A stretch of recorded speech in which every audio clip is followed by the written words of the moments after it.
Reading and writing. This is John Miller with a little video on how to make good hanging indents in Word. So I'm looking at article reviews this morning, and we have one here by a student. And here's a bibliographic entry. There are some things about it that need work, but one thing that doesn't need work, one thing that looks really good is we have a nice hanging indent right here. But with these reviews that we write, with these notes that we take in the course of writing a long research paper, we are looking at articles, we're looking at books, we open them up, read around in them, figure out what they're all about, not sure if we're going to use them in our paper or not. So what we do is we write reviews, we write these notes to ourselves about the content of these things. First thing you want to do is write the bibliographic entry, and then you write, other stuff about it that might wind up in your paper. Okay. These entries that you're writing, you'd like to write them one time, you'd like to get it right, and you'd like them to be portable. So if we select this entry, right, and copy it into a new Word file, and paste it, see how the hanging indent here is wrecked, right? And I know what happened. I've seen this before. If we turn on the non-printing characters in Word, this is Word for Mac 2011. All the words look a little different. What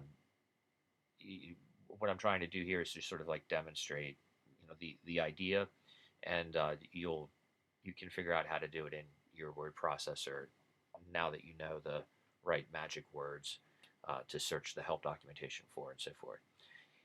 In the words, there's this little button on the toolbar. It's a paragraph sign. It's this sort of backward P looking thing, and it will show you all the non-printing characters. This bibliographic entry has a return character and a tab. That's how the student has created a hanging indent. And this is not ideal because if we cut and paste the citation into another paper, or let's say we have to change the font size or the font, actually it works there, but what will happen is, this will get wrecked. So what you want to do is you want to make these with paragraph formatting. I'm going to delete the tab character, delete the paragraph break, put a space in there. Here's the entry, select all, format, paragraph. Word regards each one of these bibliographic entries as a single paragraph, which is fine. It's a nice thing. Under indentation, in the newer words, you have a hanging. In the older words, I think probably none of you were using words this old. This didn't exist, and you had to put in a negative number. But now you just do hanging, half inch, format correctly. And now, if we cut and paste this into another document that has different margins, different font, it will preserve it, right? That's nice. Another advantage of doing this is you can use Word to alphabetize your entries. Let's give these different letters, right? And since Word is with hanging indents, we can ask Word in the table function to sort the paragraphs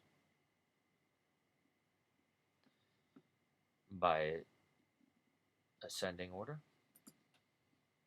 and you've got alphabetical order. See? If you made your citations this way, what with the, well, not this way, if you made them this way, right here, with the paragraph break and the tab, and if you then go and, sort your stuff like this, what's going to happen is the different lines of the entry are going to break up and wind up in different places. So make hanging indents. Then your little citations are more portable. You can do things like change the type size, change the font, change the margins, and it will automatically re-break for you and preserve this nice hanging indent. All right.